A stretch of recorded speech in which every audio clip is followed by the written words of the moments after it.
yaxshi bo'lganimdan boshlab onam bilan kuniga 3 mahal gaplashadigan bo'ldim. Shu narsani tushunib yetdim men. Oldin harbiy edik, endi bilasizlar vaziyatni, harbiyda qanaqa.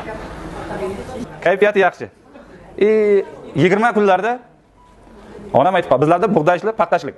Sentyabr oylari edi. Ulfat, o'g'lim, hozir senga bir narsa aytaman. Men uydaman, obed qilyapman. Ha, nima, yangilikmi, yaxshi narsami, yomon narsami dedi. Yaxshi dedi. 28 yoshimda velik haydaganim qiz paytim, esimda.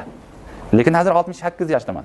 Paxtadan qaytishda qishloqda qizlarni veligini haydab keldim uyga. Hozir ovqat yeb o'tirib esimga tushdi narsa. Sen menga nima berding? Men ham bilmayman nima ekanini. Lekin shunaqa narsa shundan shifo topdim. Men ham bilmayman nima ekanini. Bunaqa tushuntirishlar yo'q bu paytda. Yaxshi bo'layotgandi, qaltirashlar yo'qoldi, davleniyasi yo'qoldi-da. Saqri qaytdi, beli tizasi yaxshi bo'lib, paxta terishga chiqqanda bilsangiz bo'ladi endi. Sizlarda ham shunaqa, butun O'zbekistonda sistema shunaqa, 4-sinfgacha bir o'qituvchi o'qitadi, to'g'rimi? Menda ham shunaqa. Ro'za opa meni o'qitgan, o'qituvchim. O'sha telefon qildi.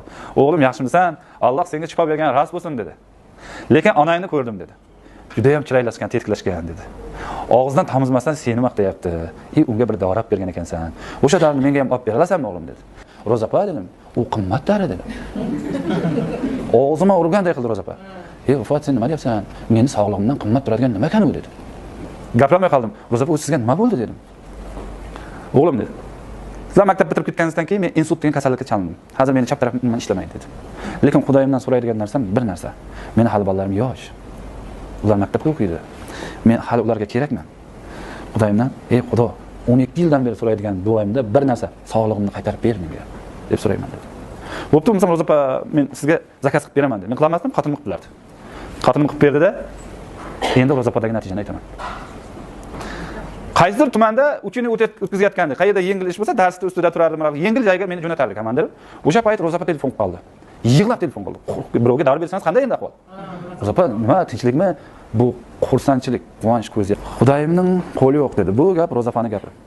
U tepadan tashamaydi dedi. Tushunib yetdim shuni. Nimadir, kimdir sabab bo'lish kerak ekan. Sen men uchun Xudoyimning qo'lisan Ulfat. Men 12 yildan beri so'raydigan narsani sen berding menga dedi. Sen sababchi bo'lding shu narsaga dedi.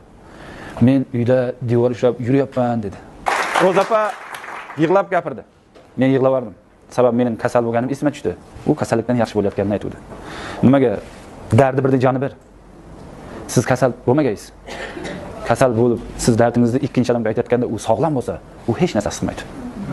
Tushuntirib oldimmi meni? Sizning ishingizdagi dardingizni shunaqa kasal bo'lgan odam tushunadi, boshqacha tushunmaydi. Shu davom etaverdi. Bir kuni komandirim Rinat Avatbayev keldi-da, senda gapim bor dedi. Shunday qanaqa gap kirdi-da.